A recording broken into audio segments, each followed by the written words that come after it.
This is chapter 2-2, definitions and biconditional statements. Please take a few seconds and hit pause to record your cut. To begin, sometimes we have conditional statements, which we stated before, with the if and then and the hypothesis. Well, conditional statements can sometimes be written in the only if form. If you write a conditional statement in the only if form, it's called a biconditional statement. For example, if I have this one here, it is Saturday, comma, only if I am working at the restaurant. The only if portion indicates that this conditional statement is called a biconditional statement. So now we have three things. First of all, we have the original conditional statement, but the other three are the converse statement, the inverse statement, the contrapositive, and today we have the fourth, which is the biconditional with the only if. So it is Saturday, comma, only if I am working at the restaurant. The hypothesis is it is Saturday, and the conclusion is I am working at the restaurant. Now, biconditional statements can be written as regular conditional statements. We're going to look at the previous example here, and then we're going to write it as a traditional conditional statement. So here's the if. If it is Saturday, comma, then I am working at the restaurant. It is Saturday, still the hypothesis. The conclusion is still I am working at the restaurant. Okay, so we've taken the biconditional and written it as a regular conditional statement.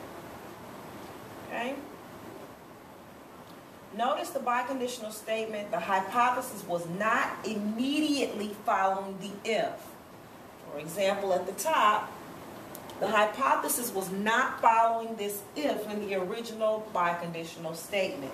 Be careful and know that biconditional statements are equivalent to writing both a conditional statement and its converse. We'll talk about this further.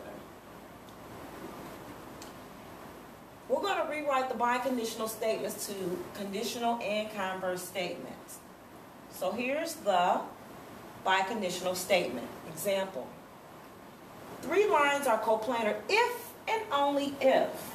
If I write if and only if, sometimes I write it as capital IFF. If you ever see capital IFF, I'm just abbreviating for if and only if. So again, here's our biconditional statement. 3 lines are coplanar if and only if they lie on the same plane. Well, let's write that as a conditional statement.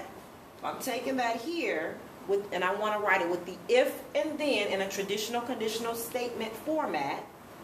I write that such that I have if, here's my if, 3 lines are coplanar, comma, then they lie on the same plane. There's my if and then for my hypothesis and my conclusion.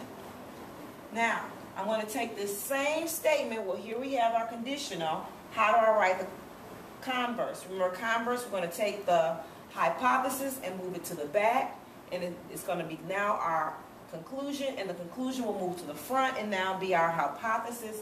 So this statement, if 3 lines are coplanar, then they lie on the same plane, will now look like this for the converse.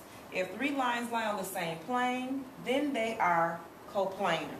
So we've gone from the biconditional statement with the if and only if to the conditional statement, the if and then. Now we could do the converse when we switch the hypothesis and the conclusion. We could also do the contrapositive and inverse if we needed to, but we're going to stop here for that portion.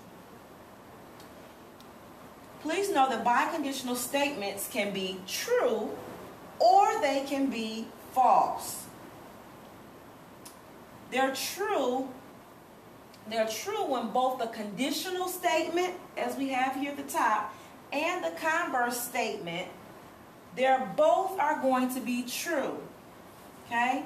When they're written forward and backward. So if I write it, when I say forward and backward, what I mean is if I take and switch the hypothesis for the conclusion or the conclusion for the hypothesis, if I switch them or not, If I write a biconditional statement in conditional form, and then I can switch it to the converse, and they're still both true, then that means that the biconditional statement will also be true.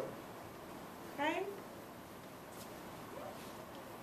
Okay, every definition for a biconditional statement can be written as true as I stated. When you can switch, first of all, you take the biconditional statement and you write it as a conditional statement if it's true, and then I turn around and make it a converse statement, and that converse statement is also true, then that means that the biconditional statement is going to be true. Here's when it's false. When only one of the statement is true. So if I take my biconditional statement, as I have up here, if I take my biconditional statement and I turn it into a conditional statement, let's say the conditional statement is true, but the minute I switch and make it a converse, if the converse was false, but the conditional was true, then that means the entire biconditional statement is false. So here's that for copying. Again, false. Your biconditional statement is what I'm talking about. Your biconditional statement is false. And again, biconditional is what I'm talking about. If your biconditional statement will be false if one of the statements is true and either the other one is false. So if the conditional is true and then the converse is false, then the entire biconditional statement is false. But if the conditional is false and the converse is true, again, still, you're going to have a false biconditional statement. Okay? Let's see if this is true or not. Okay, here's the statement. First of all, I'm going to start with the biconditional.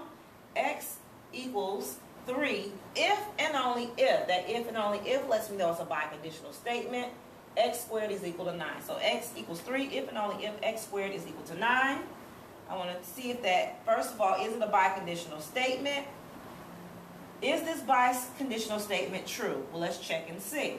First things first. As I stated, yes, this is a biconditional statement because the if and only if portion. Okay? Is this statement true?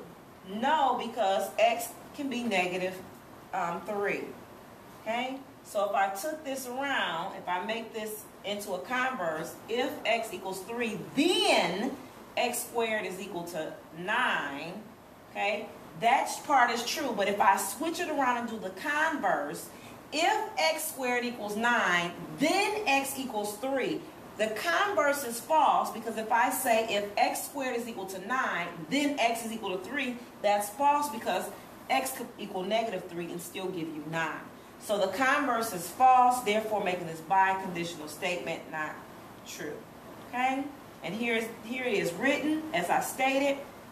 This is our biconditional statement. I'm writing it and I'm just showing you this example. Conditional statement, if X equals 3, then X squared is equal to 9. Okay, that's true. That's good to go. We're great. The biconditional seems to be true. Now if I turn around and do the converse of that, if X squared is equal to 9, then X equals 3. Well, that's going to be false because I can also do let X equal negative 3 and still get 9. Since the converse is false, that means the biconditional statement will entirely be false. All right? Here we are. Write a converse statement for the conditional statement. Decide if it's true or false. If it's true, write the biconditional statement. If it's false, write a counterexample. So here what we're getting ready to do is take a statement and write the conditional and then write the converse. If both of them, when I swap the hypothesis, and the hypothesis and the conclusion around, if both are true, the converse and the conditional statement are true, then you're asked to write a biconditional statement. If the conditional is true and the converse is false, or if one of them false, period, then you're going to give a counterexample. So here we have. This example says if a number ends in 0, then the number is divisible by 5. Okay? Here's the converse statement to this statement. If a number is divisible by 5, then it ends in 0. That statement is false. The converse is false because 15 is divisible by 5, but does not end in a 0. Okay? 15 divided by 5 is equal to 3. since this is a false statement, we cannot write a biconditional statement. And here is actually, this is our counter example that we were asked to write if we could not write a biconditional statement. Here's the second one. If two planes intersect, then they contain the same line. Remember, we're trying to write the converse to this conditional statement. If both of them are true, we're going to write a biconditional statement. If one of them is false, then we write a counterexample. If the two planes intersect, then they contain the same line.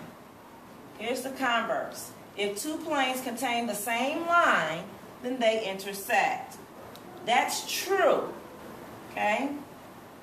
So therefore, we can write, because both are true, the conditional statement and the converse are true, we can write the biconditional statement, which should read like this here. Two planes intersect if and only if, and there's my IFF, they contain the same line. There's my biconditional.